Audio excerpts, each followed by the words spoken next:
Quero saudar todos na paz do Senhor Jesus, amém? Amém. Os irmãos podem tomar os vossos assentos, fique à vontade. Graças a Deus por mais uma oportunidade. Na semana passada, eu comecei aqui um estudo, sobre oração. E nós falamos aí um pouco sobre a necessidade da oração, o que é oração, e um pouco sobre os motivos, os benefícios, alguns benefícios da gente orar, da gente buscar ao Eterno, E nessa noite eu quero dar continuidade e eu peço por gentileza que os irmãos abram as suas Bíblias em Lucas, capítulo de número 5. Por gentileza, Lucas, capítulo de número 5.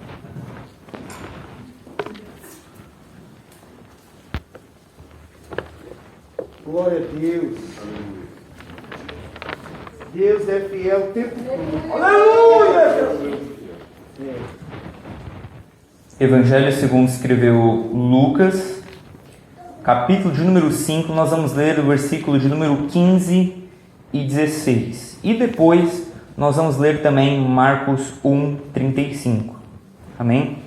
Lucas, capítulo 5, versículo 15 e versículo de número 16. Quem achou, diga amém. Amém. Diz assim: a sua fama, porém, se propagava ainda mais, e ajuntava-se muita gente para o ouvir, e para ser por ele curada das suas enfermidades. Verso 16. Ele, porém, retirava-se para os desertos e ali orava. E vamos também ler Marcos, capítulo de número 1, versículo de número 35 até o 37.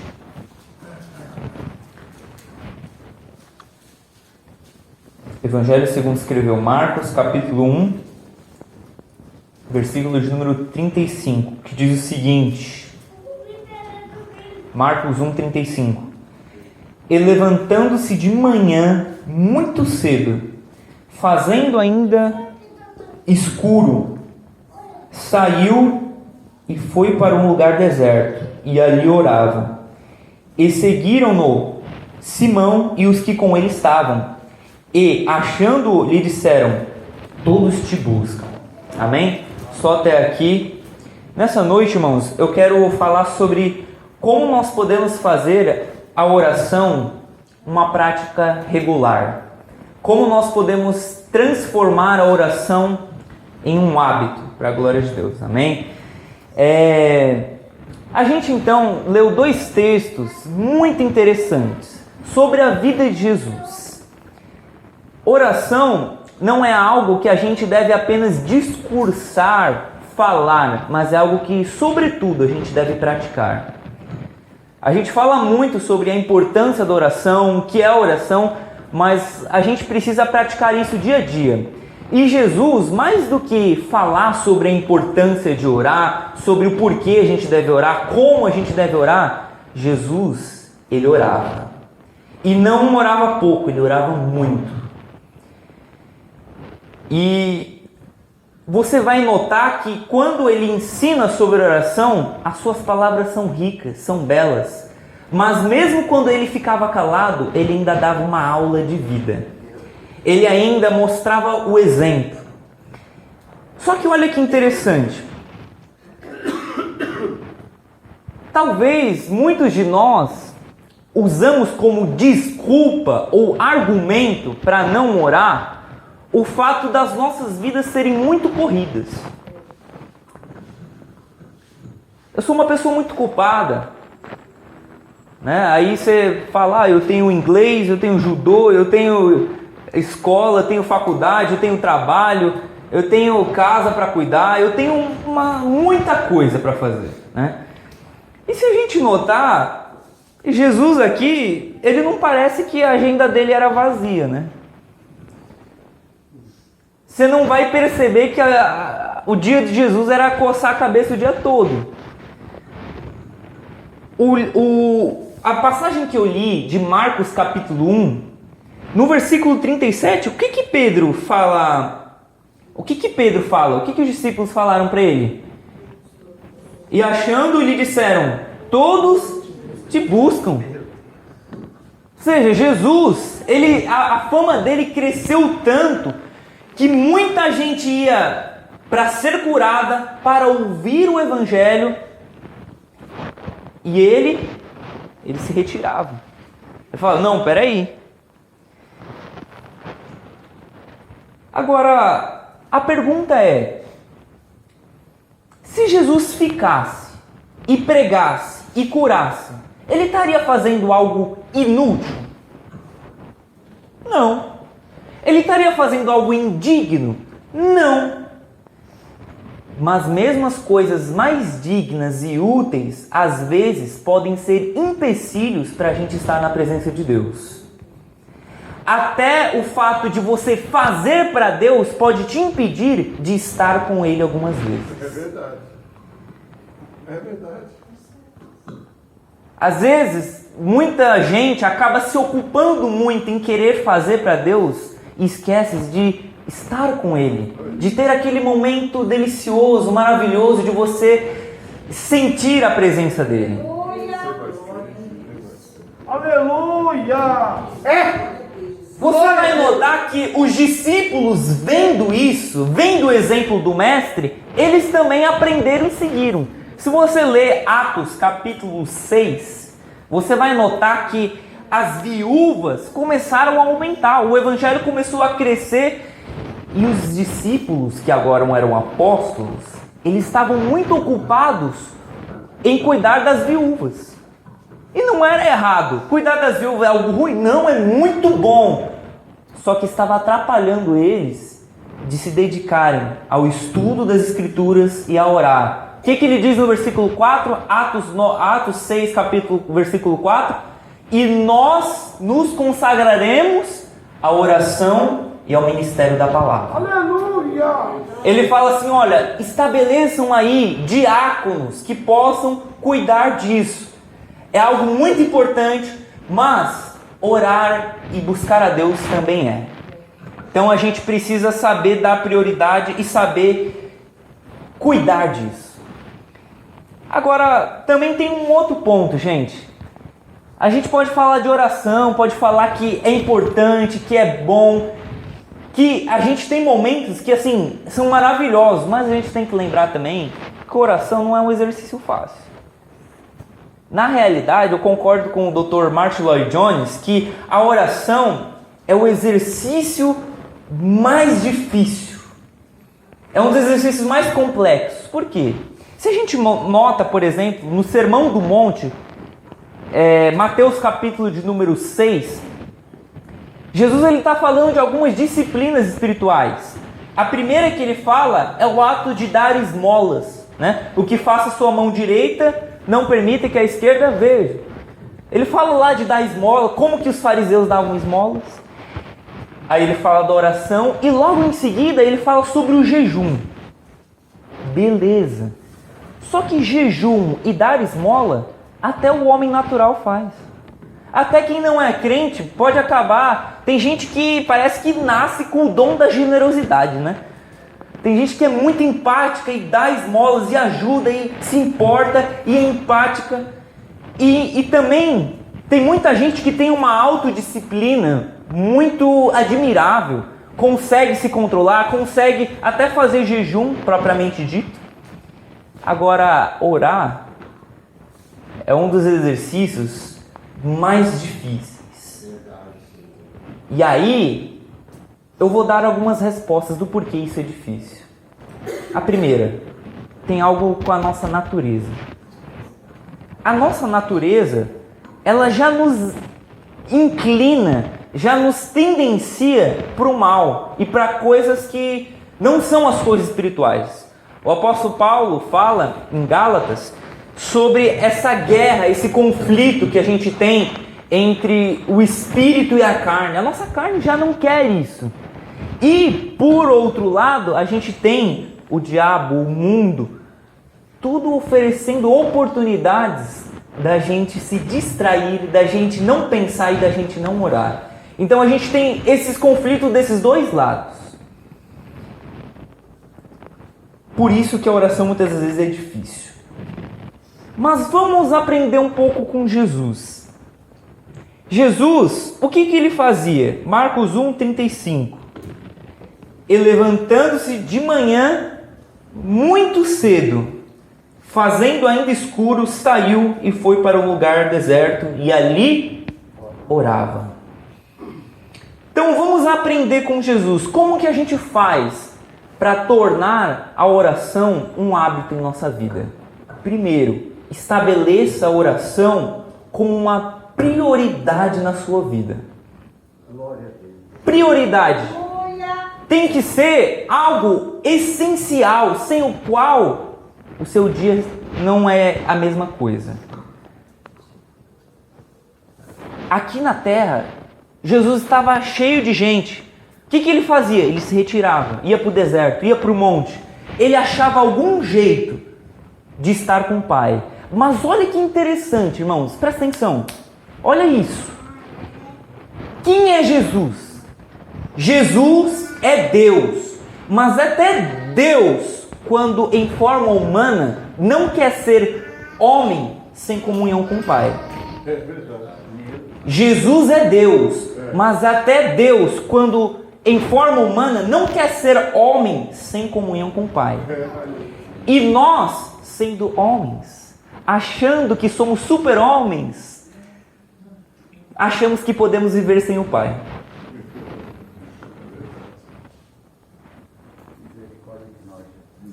A pergunta é, por que para Jesus era algo tão importante assim orar? Será que é algo tão banal? Será que é algo que poderia ser negligenciado, secundarizado? Às vezes a gente complica e às vezes a gente quer ter uma relação muito superficial de, por exemplo, orar apenas na igreja. De orar e não apenas orar aqui apenas, mas a gente até pedir para outros orarem para você.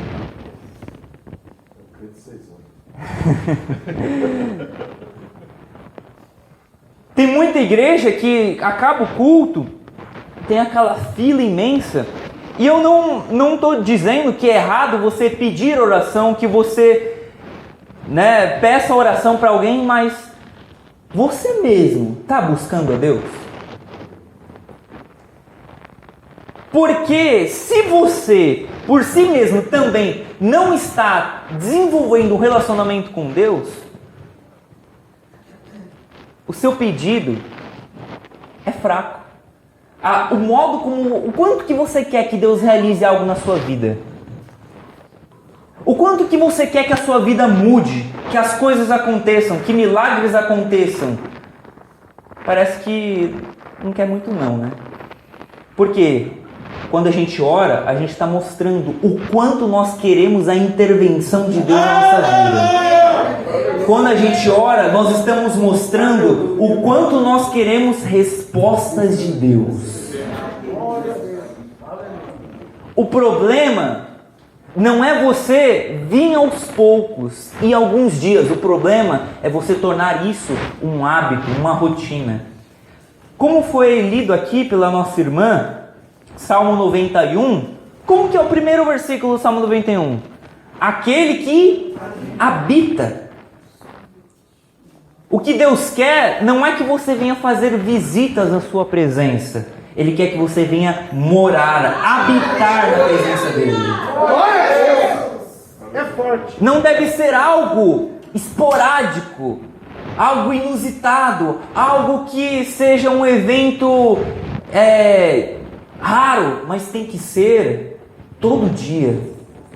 Tem que ser um hábito regular. Estabeleça isso como prioridade. E aí você fala, mas é muito difícil. Acorda mais cedo. Acorda mais cedo. Dorme um pouquinho mais tarde. Não negligencia. Substitua outras coisas, mas não substitua a presença de Deus. Glória a Deus! Aleluia! Tem um livro, que eu até trouxe ele aqui. Quem gosta de ler, Eu gosto pra caramba de ler, gosto muito. Tem esse livro aqui chamado Heróis da Fé. Não sei se alguém aqui já leu, mas é um livro muito bom. E ele conta a história de 20 homens. E eu gosto, por exemplo, da história de um homem chamado Hudson Taylor, que ele fazia missões no interior da China.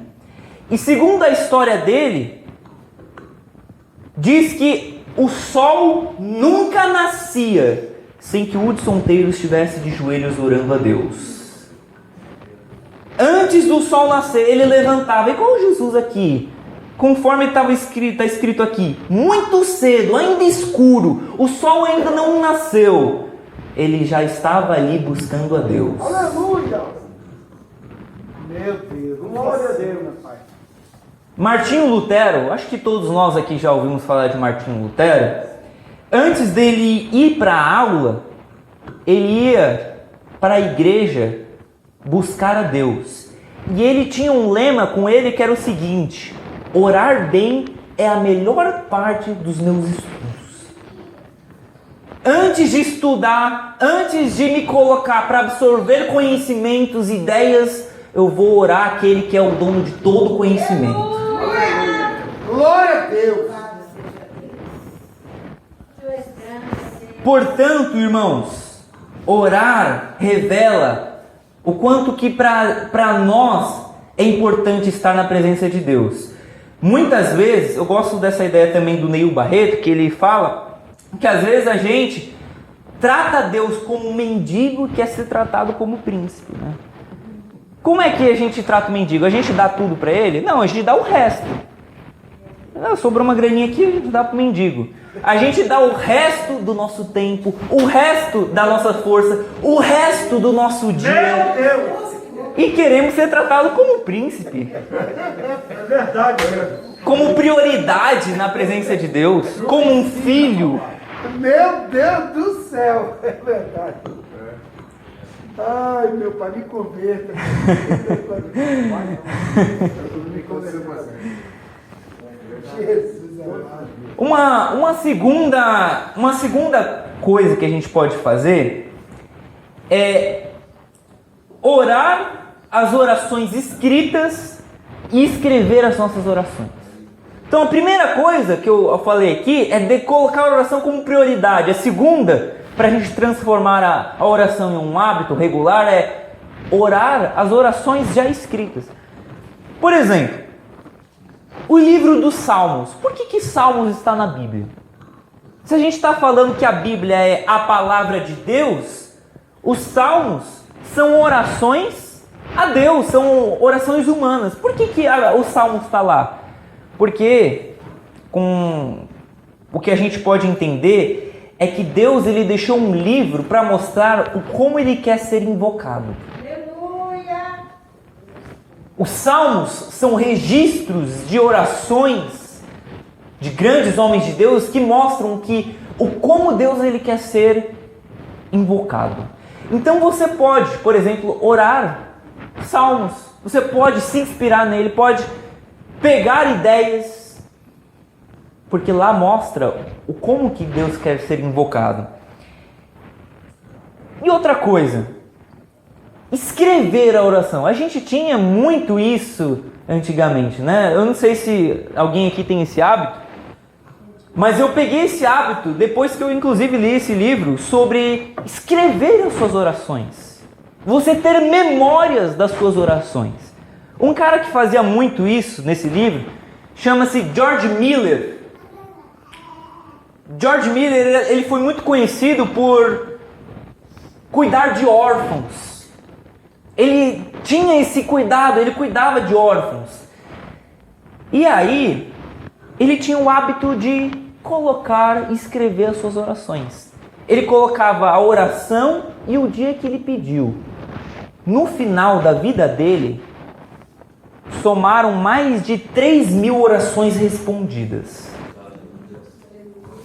E aí eu quero falar sobre a importância de você ter orações escritas. Vamos supor que você pega aqui e escreva a sua oração. Você está pedindo algo, você escreve. Deus, eu quero isso. E aí passa-se o tempo, Deus responde a sua oração.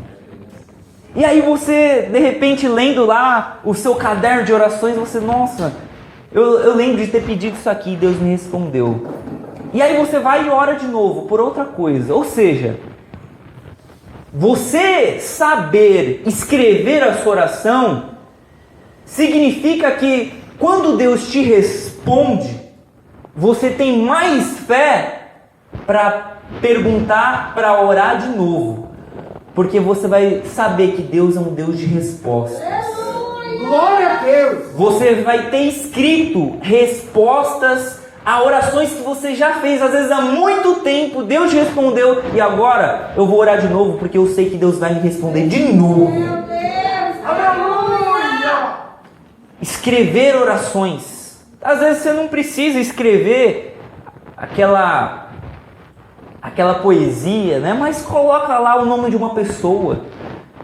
Vá orando. Você tem que crer que Deus, Ele é um Deus de respostas. Aleluia, Jesus! Uma outra coisa que a gente pode fazer, eu quero levá-los dessa vez a Efésios capítulo 6, versículo de número 18. Acho que todos aqui sabem que Efésios 6 fala sobre a armadura de Deus, né? Efésios capítulo de número 6.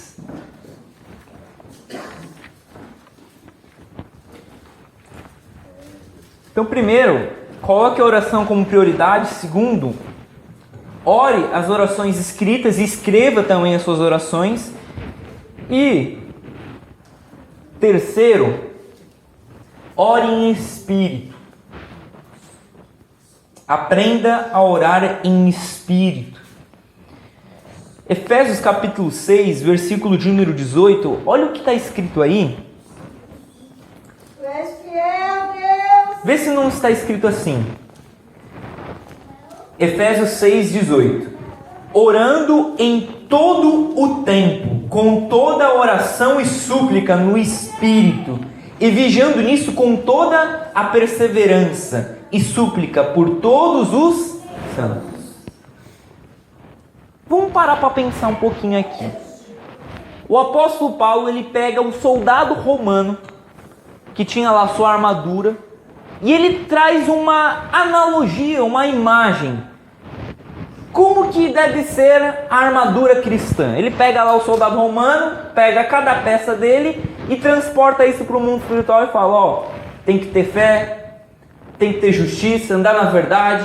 E aí, quando ele termina de falar toda a armadura de Deus, ele coloca assim, orando em todo o tempo. É como se a oração cobrisse e abençoasse e fosse o bálsamo de toda a armadura. É como se a oração fizesse com que tudo o mais tivesse feito.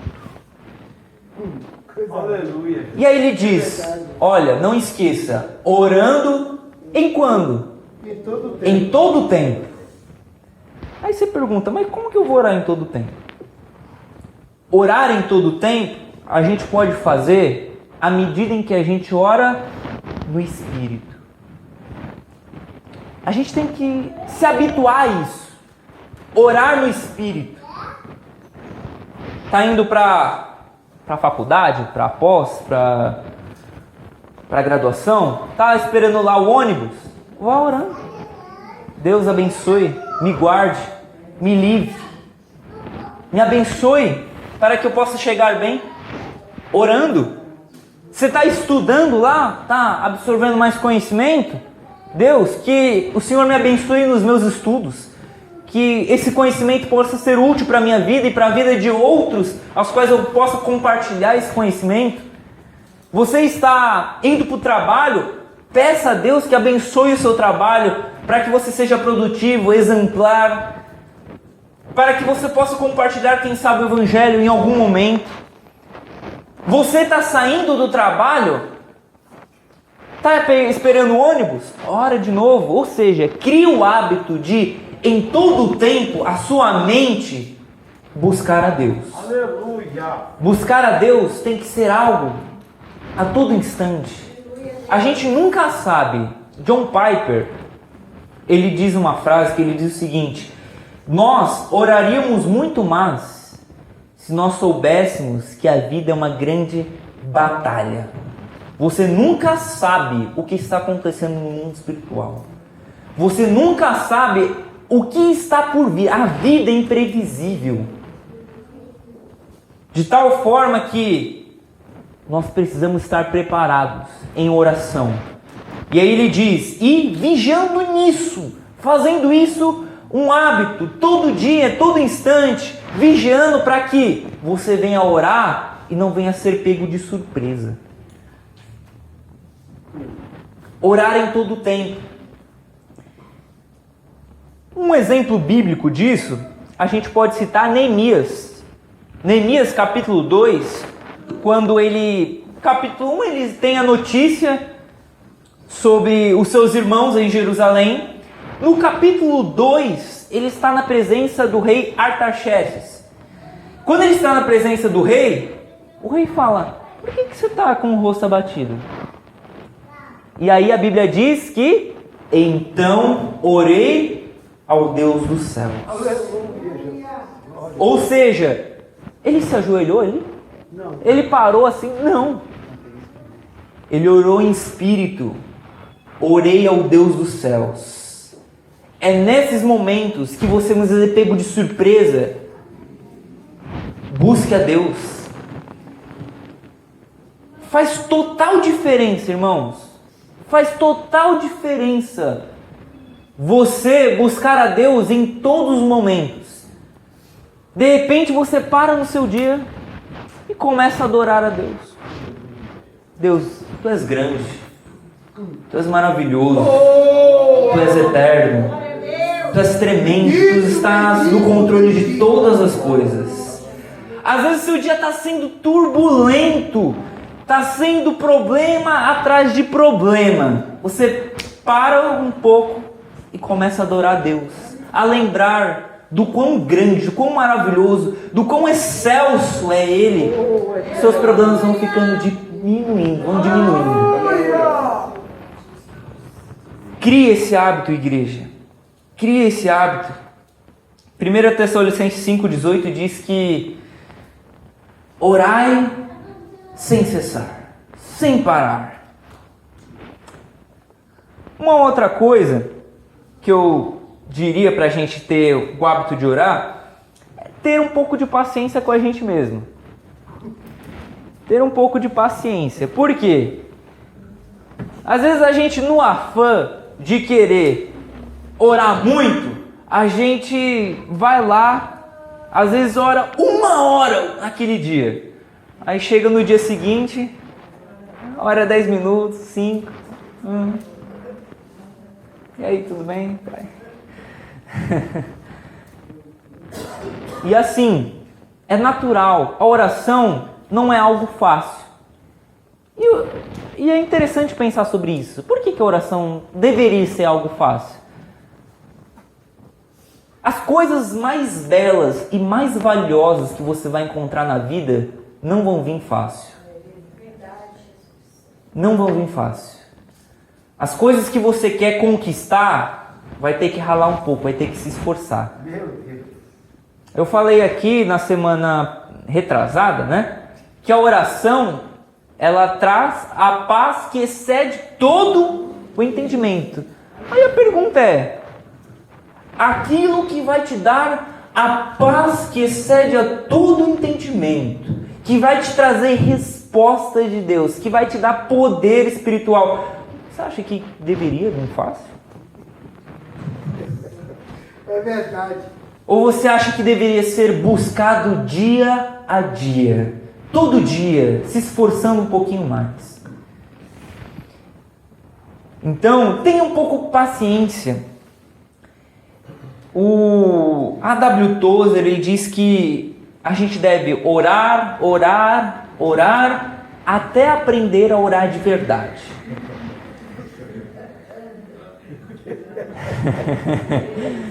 Orar de verdade é difícil. Todo dia é você construindo e ralando e buscando a Deus, né?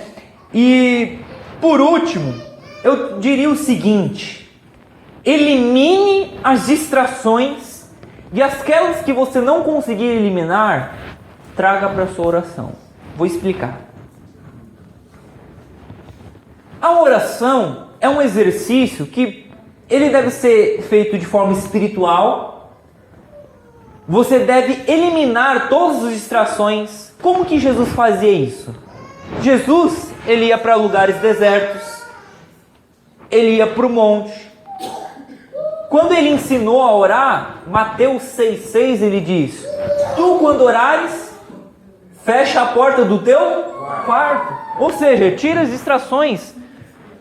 Sai, vai lá, ora no teu quarto, em secreto. Porque o Pai que te vê em secreto, te responderá publicamente. Ou seja, tira o celular, sai do celular um pouco. A gente, ontem até aconteceu um fato, interessante, o fato das pessoas ficarem sem redes sociais, porque saiu o WhatsApp, Instagram, Facebook, e algumas pessoas ficam até com aquela abstinência, Meu Deus do céu, o que eu vou fazer agora? Mas isso deveria ser um hábito nosso, um hábito de, por exemplo, ter um dia sem redes sociais, ou um momento em que você não vai ficar. Elimine as distrações. Tira um pouco para que você venha a estar a sós com Deus. Coisa linda! Glória a Deus. Tira tudo isso. Só que tem coisa que às vezes não dá para tirar, Tem momentos às vezes que não dá. E aí tem uma coisa interessante que você pode fazer. Orar sobre as distrações. Então você está orando lá, e aí vem o seu filho e te chama.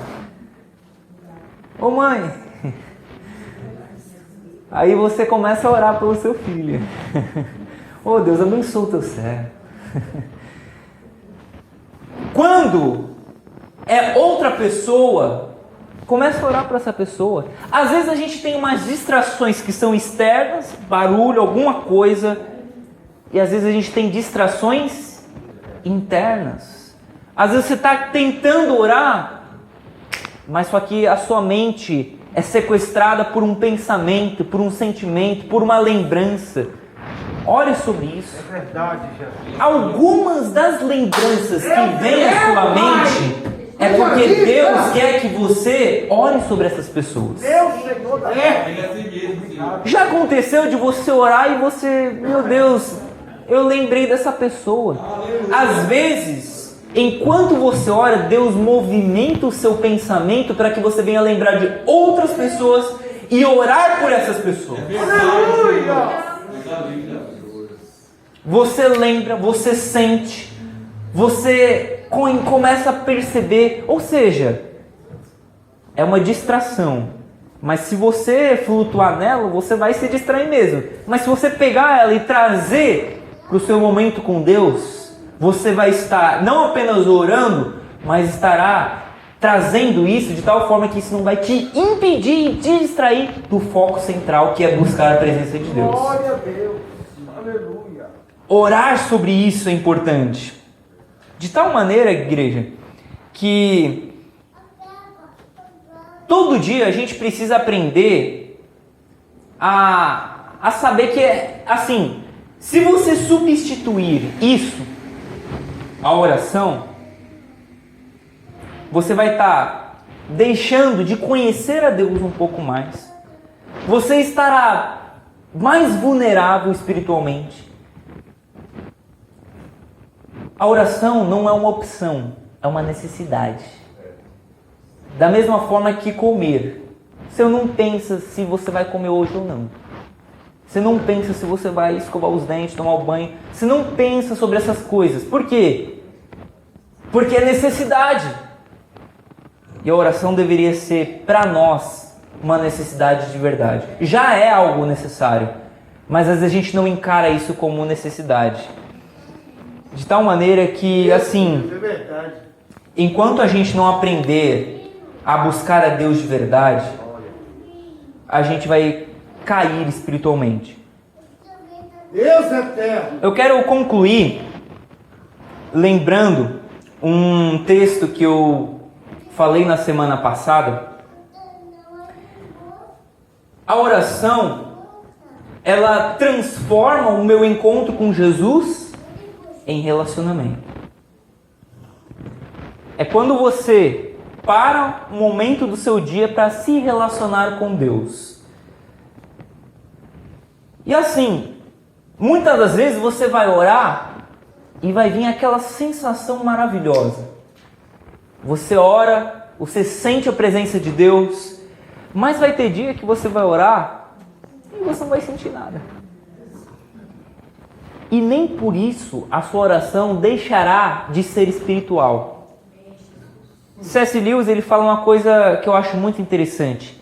Ele diz que às vezes aquela que nós achamos ser a nossa melhor oração, na verdade é a nossa pior.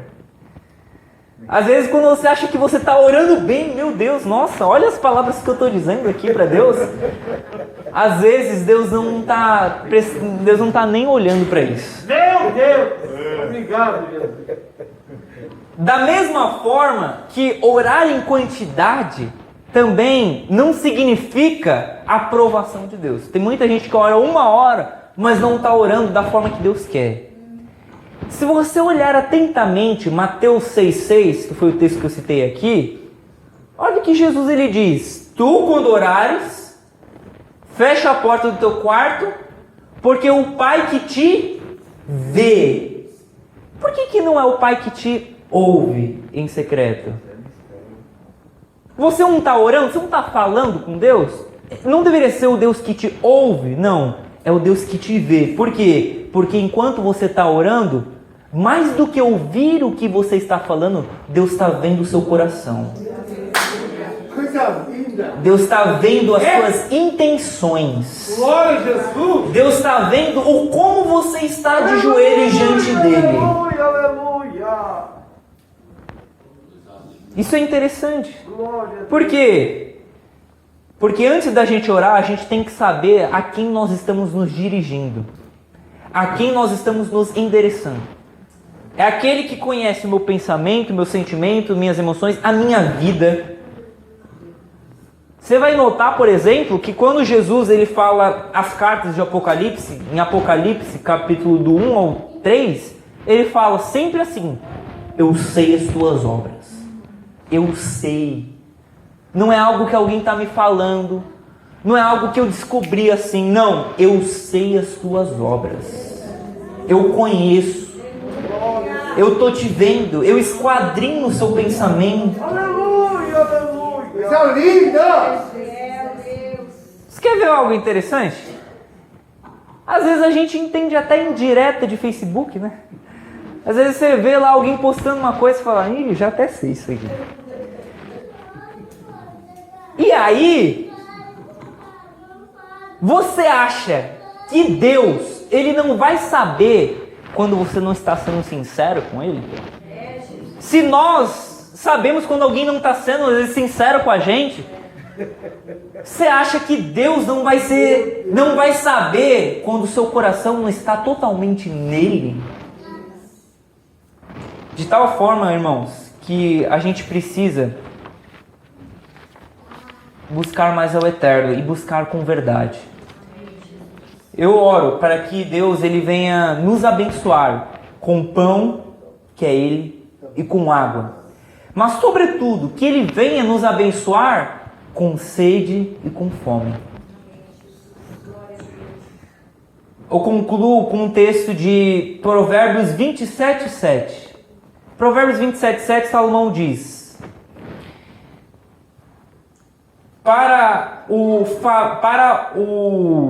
aquele que já está saciado, ele rejeita o favo de mel, mas para aquele que está faminto, até o amargo é doce. Para quem tem fome, quem está com fome mesmo, ele come qualquer coisa. Para ele, o amargo é o quê? Doce. Doce. Porque ele está com fome. E eu vou te falar uma coisa aqui antes de concluir. O que você já experimentou da presença de Deus ainda é muito pouco. Pensa aí no momento que você orou a Deus, você sentiu o Deus mais perto. Que você sentiu aquela presença maravilhosa, que você teve momentos incríveis e maravilhosos com Deus. Deus ainda tem muito mais. Glória a Deus! Deus tem muito mais. Pensa que o que você experimentou até hoje foi como uma gota. E Ele tem um oceano para te fazer experimentar ainda.